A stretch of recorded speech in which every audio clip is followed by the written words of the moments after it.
But we're going to dive into another segment now where we're going to not only show you what they're saying, how they're going to do it, the fact that they just got fact checked on Twitter as incorrect and lies, and then we're going to hit on the actual specific ways that they're trying to do this. So right now is a clear distinction point. We got to dive into this. So I think we should start off, Tim, because this isn't really a goofy gun grabbers segment. This is more like just goofy Chuck Schumer, as you said, right? Right. Well, this is the goofy gun grabber in charge, right? This guy. This whole segment's about a goofy gun grabber, that being Chucky Schumer. Right. So this is number 4. This is what he put out last night triumphantly. This week, I will put out an assault weapons ban on the Senate floor. After I led the passage of the Brady bill and the assault weapons ban 30 years ago, America saw a decrease in mass shootings and gun deaths. We must stand with the American people against the gun lobby. Okay, well, let's go to number 5. Fast forward very quick. Look, he got fact-checked. He got fact-checked, Tim. That's so odd. And they leaked to factcheck.org, which if you follow that link, it tells you that, nothing conclusive came of that 10 years of assault weapons ban. Yeah, that's actually what it says right there. I mean, it says the claim is misleading. Mm-hmm. No, not the leader in the Senate on the Democrat side around gun control. They would never mislead. That would just be manipulation of rights in order to manipulate you into capitulation. They would. Oh, God, they have. Anyway, so this claim is misleading, Tim. The 1994 assault weapons ban final report concluded that gun crimes involving assault weapons declined. However, that decline was offset through at least the late 1990s by a steady or rising use of other guns. Well, no, that's interesting, Tim. Handguns? That's interesting. Handguns? Yeah, because he said the word. These mean things, they fit in your hand, and they are terrifying because, after all, if you were to look at all of the violence that happens in the United States using guns, you'd find that a lot of it is not rifles. Matter of fact, I think we're about to go into that. Let's take a look at number 7, Doc, if you could bring that up for us. This is a response to Chucky Schumer on Twitter. All right, so using the FBI table of murder weapons, please identify the assault weapon. He's challenging Chucky to identify the assault weapon. Then identify the non-assault weapons. Thank you. And then he posts a chart from the FBI, and this is something we often cite here on Second Legacy. And if you take a look at the top firearm category for firearms used in violent crime, look at that, 41.3. Oh my gosh. 4% are handguns. But they'll never talk about that. And 30% are unknown. Weird. And that could be anything. That could be muzzle loaders and things that just they couldn't classify. And well, I mean, we know it's not ARs because there would be nothing left. Right, because we have a category for rifles. Obviously. And if you go all the way down to number 6, rifles. And look what rifles of all types, folks. This isn't of the assault type. This is rifles of all types. 22 squirrel rifles and all the stuff that gets used most of the time is not even of the assault type. But all rifles combined, 2.8% of the guns total used in violent crime in the United States. This is what they're focusing on, folks. This tells you that it has nothing to do with safety or crime. It has to do with control. Because why are they focusing on the 2.8% of the firearms when the 41% at the top seems to be the real problem? If you think guns are the problem, which they aren't. Tim, I have a supposition. Okay. I have an idea. Bear with me on this. I'm going to stumble through the dark here. So I'm like Blinken in Prince of Thieves or Men in Tights. So if they knew that handguns were the thing that they were saying was the problem to take ARs, that would mean naturally you'd go for the problem unless. Oh my goodness, Tim, I think I found it. Unless you realize that 70% of even Democrats say you can't ban handguns. Right. No, it wouldn't be about that, would it? Yeah. I mean, we have this local politician, Bob Cotton, who's rabidly anti-gun, would just blow up his Facebook page with anti-gun posts. And guess who came into Copper Custom and bought a handgun? No. Mr. Cotton. Yes. And when questioned on this fact, he just said, well, I didn't say I was completely against all guns. That's what you've been saying up until now. Hypocrite. So this is how it's just like that California representative that was rabidly anti-gun and goes to prison for selling guns to gang members. I mean, this is the left, the hypocrisy of the left. This has nothing to do with safety or reducing crime or any of that. This has a bigger narrative. This has a bigger agenda, and that is subjugation of the people and taking away your power to resist their tyranny. That's why they're going after the assault rifles and not the handguns or the criminals. I think this would be an amazing time for Gavin Newsom to make an appearance. What do you think? That's true, because it's true. I love that clip so much. I know. In fact, you put something in here, Tim, that I think is an excellent addition to this point. Number 6 with the actual Excel spreadsheet where they've got everything listed out year by year. Yep. You were actually here for this. Mm-hmm. Take the wheel on this one because this is interesting. Yeah. So what you're looking at here, folks, is a breakdown of the estimated modern sporting rifles in the United States. Now, modern sporting rifle, MSR, is code for AR-15 or rifles like the AR-15. It was a term that the gun industry came up to counter assault weapons, came up with to counter that narrative. Mm-hmm. And so you can see from 1990 to 2007, this chart covers, you can see the number of rifles out there. And the rifles are calling MSRs. And if you go down to the bottom, this is the interesting part.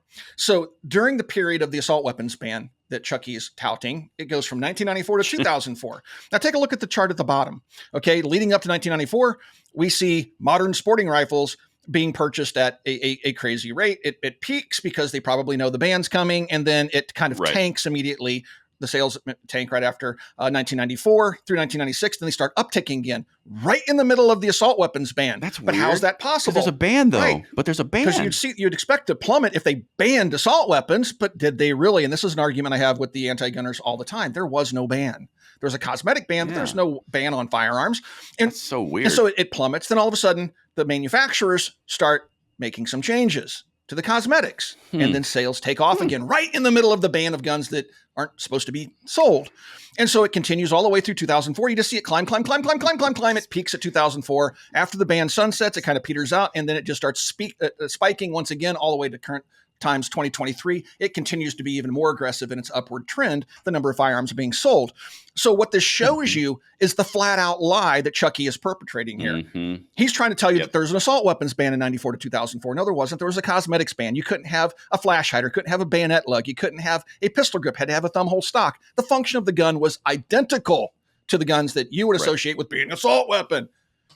And just to that end, I do have a graphic somewhere. Let me throw this one up. This graphic, number 9. Yeah, which shows you the types of firearms that were available through 1994 to 2004. So if you take a look, we'll just start off on the right-hand side because this is the highest one on the list. M15A2 H-bar. What does that look like? Looks like an AR-15A2 to me. Can you tell that is a banned weapon because it's for sale? It just is featureless. Instead of a flash hider, it has a muzzle brake. Right? It is the same rifle. And just go down the list on the right-hand side. There's an AR-15 with a scope, and it just has nothing on the end of the barrel. It's a stainless steel match barrel. But there's its pistol grip and all that stuff. Has a bipod, a flippy thing that kind of goes back and forth, not quite up, so I guess it was allowed. And then you go down, you have the Thunder Ranch rifle. You have the DR-200, which is the Daewoo Korean military rifle. You have the AR-10. You get the idea. All these rifles in this graphic were available from 1994 to 2004. There was no ban. And that's why you see them talking about what we talked about the other day, where they're saying, well, the manufacturers got around the ban last time. So the Go Safe Act. Yeah, so the Go Safe Act. So we have to go after, the business end of the firearm, not the muzzle. Right. That's typically historically been the business end. No, now the business end is the magazine. Now the business end magazine. Well, I can tell you're telling the truth here, Tim, because these are pictures of this thing called paper we used to use. Right. Yeah. This is a picture of paper from the 90s because they actually used to take like pulp from trees and like squish it flat and we'd write things on it. It's an archaic thing. It was cool. Right. You were there for that too, so don't even look at me with I was crazy look. Listen, just because you were there for a suffrage movement doesn't mean you have to be mean about me and paper. All right. I know. I was a baby when George Washington crossed the Potomac, but anyway. So anyway, that's okay. Hey, little fun fact: that graph that you just referenced with the multicolors on the bar when it started in 1990, I was 4. I just want to throw that out there. So you're part of the problem, is what you're saying? I was part of the yeah. I'm part of the new generation of the problem. But you know what? Speaking of problems, because I'm all about solutions, Tim. Let's talk about for a second, real quick, what actually has to happen in the likelihood here, right? Because he said something interesting about unanimous consent, right? So let me get into unanimous consent because the Senate is all this huge body, all about rules, all about these special things, all about these if this then that. I mean, it's a thing. But basically he said something called unanimous consent, and then there's the filibuster, and then there's cloture, and then there's votes. Let me just walk you through this real quick. How does the Senate get around the filibuster now? Because that's the thing. The filibuster is the thing that holds them in place, right? Senators have two options when they seek to vote on a measure or motion. Most often, the majority leader or another senator seeks unanimous consent, asking if any of the 100 senators objects to ending debate and moving to a vote. Okay, so right there, that means you have to have 100% unification on not debating and moving to a vote. That's how you get around the filibuster. So instead of jumping to 60 votes, you have to jump to 100. Yeah. Is that, Tim, this is a basic question. Is 100 more or less than 60? It's more. But I'm pretty sure it's more. There's 100 in here we can cite. There's a 100% chance that isn't going to go anywhere. 100% not 100% chance at least one Republican's going to protest. Exactly. And if that, so obviously that's going to happen, but let me continue. If no objection is heard, which is not going to happen, the Senate proceeds to a vote. That's where they take advantage of their Senate majority of 52-48. If the majority leader can't secure the consent of all 100 senators, 100% chance he cannot, the leader typically files a cloture motion, which then requires 60 votes to adopt. So look at that. Going from 100 to a 60. Back at filibuster. Yep. So they're trying to do something here which seems a little impossible. Why would they do that? Why would they make this big show if it's this hard? It's 100% impossible, and the whole reason they're doing this is for optics. They're trying to show their constituents that they're doing something. They're doing something. Yep. And so, and keep in mind, folks, nothing has passed the House. Right. This is the Senate acting on its own. This is just the Senate. Right. Yeah. And it has a snowball's chance in the Senate under the current rules. So unless Chucky blows up the filibuster, which will backfire on him, which is probably why he's hesitant. Oh, badly. So not an election year. Yeah. So no way. Really, this is a whole bunch of hoopla for nothing. And so this isn't something to be overly concerned about at the moment. Things can change. We'll keep our finger on the pulse of what's going on. But as it currently stands, this is just a political move. This is just so he can say, look what the obstructionist Republicans did.